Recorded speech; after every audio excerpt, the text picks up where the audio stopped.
நான் பாத்துக்கிட்டே இருக்கிறீங்க. அதான் ருத்ராஜை துரத்தி விட்டாங்கல்ல, இன்ஜுரி ஆகி போயிட்டாருல. முதல் சொன்னதான் ரைட்டுன்னு நினைக்கிறேன் மக்கள். வந்துருச்சு, மனசுல இருக்கிறதா வாயில வரும். ருத்ராஜ் கைக்வாடுக்கு கையில வந்து இன்ஜுரி அப்படின்னு சொல்ல சொன்னாங்க. அப்படிதான் சொன்னாங்க, அப்படிதான் சொல்ல சொன்னாங்க. சரி ஓகே. அவர் வந்து இப்ப ரூல்ட் அவுட் வரும். ஆமா, அவருக்கு பதிலா யாரை எடுக்கலாம் டீம்ல? ஐ மீன் இன்னைக்கு ஆட போற மேட்சுக்கு இல்ல, இதுக்கு அடுத்து ரீப்ளேஸ்மெண்டா. ஆமா, அந்த மாதிரி ரீப்ளேஸ்மெண்டா ஒரு பிளேயரை சைன் பண்ணனும்னா அது யாரா இருக்கலாம் அப்படின்னு சொல்லி. எதுக்கு எப்படி எடுத்தாலும் விளையாட வைக்க போறது இல்ல. ட்ரிபாலியை ஒன்னவன போட்டு மறுபடியும் வந்து ஸ்குவாட கண்டினியூ பண்ண போறாங்க. வீடியோக்கு முன்னாடி அப்படி சொன்னா இங்கே ஸ்கிப் பண்ணிட்டு அப்படியே போயிடுவாங்க. சரி ஓகே ஃபைன். சரி உங்களுக்கு யார் தோணுது?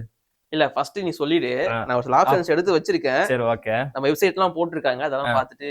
சரி, நான் எனக்கு மனசுக்கு தோணுது வந்து ஒரு 2-3 பேரு. உன் மனசுக்கு தோணுது இஷ்டத்தெல்லாம் சொல்லாத, அவங்க எடுக்க வாய்ப்பு. சரி ஓகே. ஆக்சுவலா அவர் போனது ஒரு இந்தியன் பேட்டர் வந்து வெளியே போயிருக்காரு. இதுக்குள்ளேயே நான் வர சொல்லி முடிச்சிடறேன் இந்த ரூல்ஸ் என்னன்னு. சிஎஸ்கே கிட்ட 7 ஓவர்சீஸ் பிளேயர்ஸ் தான் இருக்காங்க. அதனால அவங்களால ஒரு ஓவர்சீஸ் பிளேயரும் எடுக்க முடியும். அதனால அதையும் மனதில் வைத்துக் கொண்டு முழுசா சொல்ல ஓவர்சீஸ் பிளேயரையும் ஆட வைக்கல. அது யார ஆட வைக்கலாம்? மேக்ஸிமம் வந்து ஒரு 3 பேர் ப்ரோ, 3-4 பேர் ப்ரோ. ஃபர்ஸ்ட் நீ சொல்லு ஒருத்தர், நான் ஒருத்தர் சொல்றேன். அப்படி போ, நீயே பேசி முடிச்சுட்டு அப்புறம் நான் பேசிட்டேன். சரி ஓகே. சர்ஃப்ராஸ் கான். சர்ஃப்ராஸ் கானா தெய்வமே அப்படின்னா இல்ல, ஆர்சிபியே வேணாம்னு தூக்கி போட்ட பிளேயர். டெல்லியும் வேணாம்னு சொல்லிட்டு தூக்கி போட்டவனுங்க. பட் ஆனா போடுவாங்க, ஆர்சிபி ஆடாதவங்க தான் வச்சிருப்பாங்க. ஆனா அவங்களே தூக்கி போட்ட பிளேயர் இது. அப்புறம் நல்ல பிளேயர், எனக்கு ரொம்ப பிடிக்கும். கேக்குறேன். சரி ஓகே, சர்ஃப்ராஸ் கான். ஏன்னு சொல்லு. ஏன்னா அவர்கிட்ட ஒரு சின்ன பொட்டன்ஷியல் இருக்குது. இப்போ வரைக்கும் ரெட் பால்ல தான் வந்து அவர் இத்தனை நாளுமே வந்து பயங்கரமா ஷைன் பண்ணிட்டு இருந்திருக்காரு. பட் 2014-15 அந்த 16 அந்த டைம்லயே வந்து கேஎல் ராகுல விட்டுட்டு இவர் ரீடைன் பண்ணிட்டு இருக்காங்க ஒரு காலகட்டம். கல்யாணம் ஆயிடுச்சா? கல்யாணம் ஆயிடுச்சா? குழந்தை இருக்குல்ல? இல்ல, கல்யாணம் ஆச்சுனா போதும், அது ஃபேமிலி மேட்டர். அது எதுக்கு நமக்கு? அது இல்லையா, சிஎஸ்கே டீம்ல வரணும்னா அப்பா ஆகணும்ல. அப்படியா? சரி ஓகே ஓகே. சோ அது ஒண்ணு. ஆல்மோஸ்ட் வந்து 30 கிட்ட ஆக போகுது.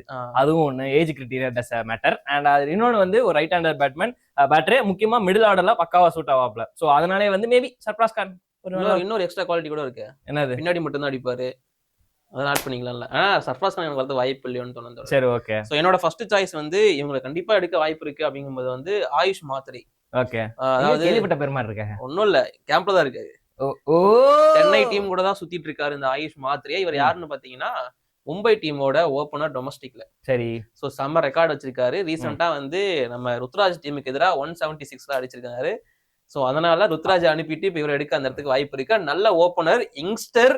சோ அதனால ஆயுஷ் மாத்ரி ஆல்ரெடி ஸ்குவாட்ல தான் இருக்காரு, கூட தான் போயிட்டு இருக்காரு, நெட்ஸ்ல எல்லாம் ஆடிட்டு இருக்காரு, அண்ட் ஸ்பின்னும் போடுவாரு.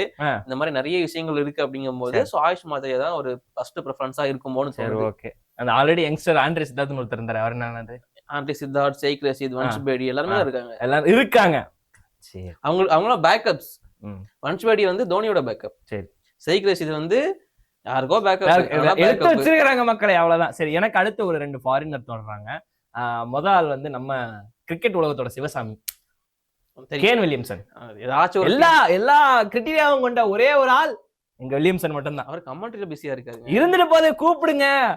ஜிடி தான் உருப்படியா யூஸ் பண்ணல, நல்லா யூஸ் பண்ணது எஸ்ஆர்ஹெச் மட்டும்தான். வேற யாரும் யூஸ் பண்ணல. அதான் அவங்க தூக்கி போட்டானுங்க, அது வேற விஷயம், மன வருத்தம்.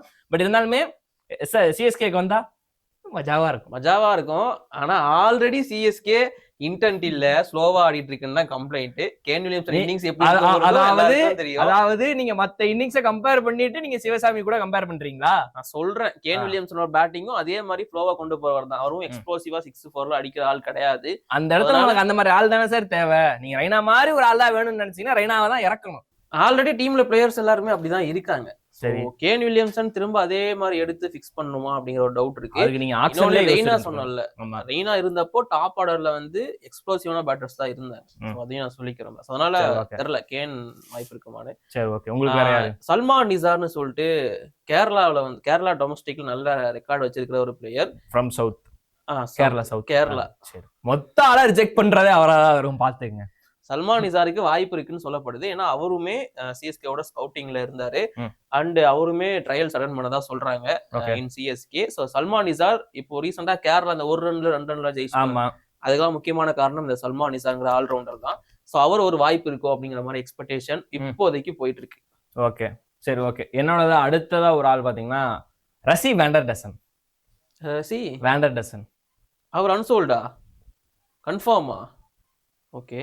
ஒரு தரமான மிடில் ஆர்டர், உங்களுக்கு தேவையான அனைத்து இடங்களும் வாங்கும் ஒரே இடம் ராசி வெங்கடேசன் அண்ட் கோ அப்படின்னு தான் சொல்லணும். ஏன்னா பக்காவான தரமான ஒரு சம்பவக்காரரு, முக்கியமா மிடில் ஆர்டர்ல எக்ஸ்ப்ளோசிவ். நீங்க கேட்டது அது போக வந்து பாத்தீங்கன்னா பேட்டிங்ல பொறுமையாகவும் ஆடக்கூடியவர், ஒரு ஓவர்சீஸ் வேற.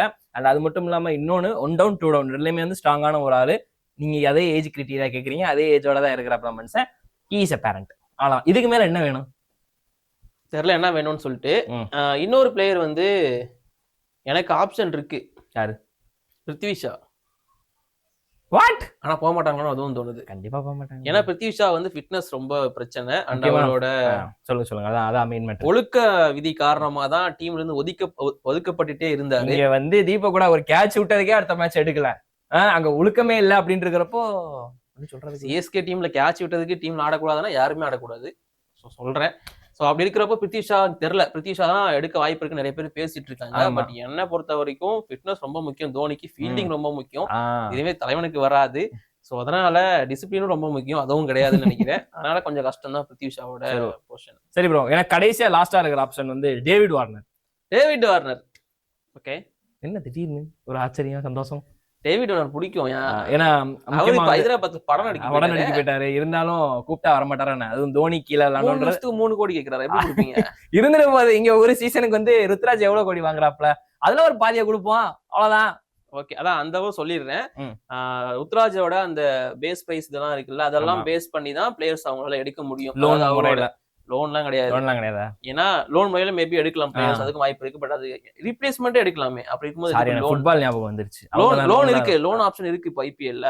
சோ எடுக்கலாம். ரீப்ளேஸ்மெண்டா எடுக்கும்போது அந்த விலைக்குள்ள வரணும் அப்படிங்கிற மாதிரி அந்த கிரிட்டீரியா எல்லாம் இருக்கும், அதுக்குள்ளதான் எடுக்க போறாங்க. சோ வார்னர் அதுக்குள்ள வந்தாருன்னா நல்ல சாய்ஸ் தான். தரமான ஒரு ஓப்பனர். பட் ஆனா டாப் ஆர்டர்ல 2 லெஃப்ட் ஹேண்டர் இருக்காங்க, அது ஒரு மைனஸா பாப்பாங்களோ அப்படின்ற மாதிரி ஒண்ணு இருக்காங்க. டாப் ஆர்டர் மைனஸ்ல தான் இருக்கு, அது வேற விஷயம். இங்க வந்து கான்வே அங்க ரச்சின் 2 லெஃப்ட் தான் ஆடிட்டு இருக்காங்க. வருஷமா ஒரு லெஃப்ட் அண்ட் ரைட் தான் இருந்துகிட்டு இருக்குது, ரைட் அண்ட் ரைட்டும் இருந்திருக்குது. அதனால இந்த காம்போ ஒரு வேலை நல்லா இருக்குமோ அப்படின்னு தோணுது உங்களுக்கு. ஓகே, எனக்கு நல்ல ஆப்ஷன் தான் வார்னர். இது இல்லாம நான் வந்து இப்போ ஃபுல்லா இந்தியன் ஆப்ஷன்ஸ் தான் சொல்லிட்டு இருக்கேன்.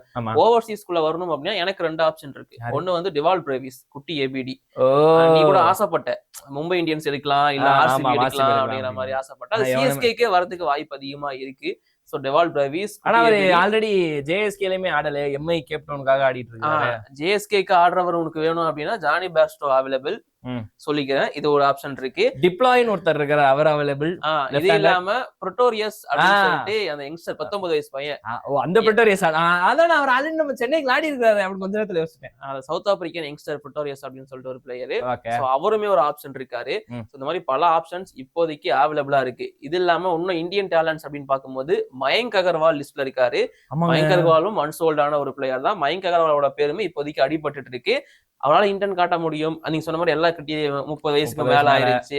அண்ட் இப்போதைக்கு அண்டர் ரேட்டட் பிளேயரு, கொஞ்சம் ஒதுக்கப்பட்டிருக்காரு. நம்ம டிசிஎன் ராஜகோபால் ப்ரோ சொல்லியிருப்பாரு, சிஎஸ்கேவை பொறுத்த வரைக்கும் மறுவாழ்வு தர ஒரு அதுக்கு ஏத்த ஒரு பிளேயரா மயங்க் அகர்வால் இருக்காருன்னு என்னோட ஒப்பீனியன் சொல்லுது. அதனால இந்த மாதிரி இந்தியன் ஆப்ஷன்ஸ் நிறைய இருக்கு, ஓவர்சீஸ் ஆப்ஷன்ஸும் இருக்கு. சிஎஸ்கேவால ஓவர்சீஸ் பிளேயரையும் எடுக்க முடியும். சோ இந்த மாதிரி இருக்கிற சமயத்துல சிஎஸ்கே ஓவர்சீஸ் பிளேயர் போவாங்களான்னு கேட்டீங்கன்னா எனக்கு தெரிஞ்சு தெரியல.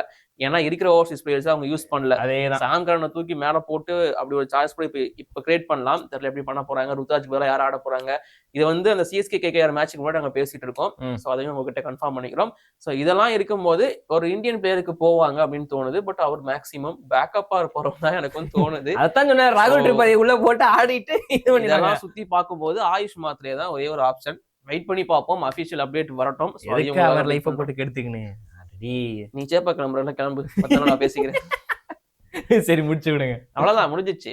சரி ஓகே, நன்றி மக்களே.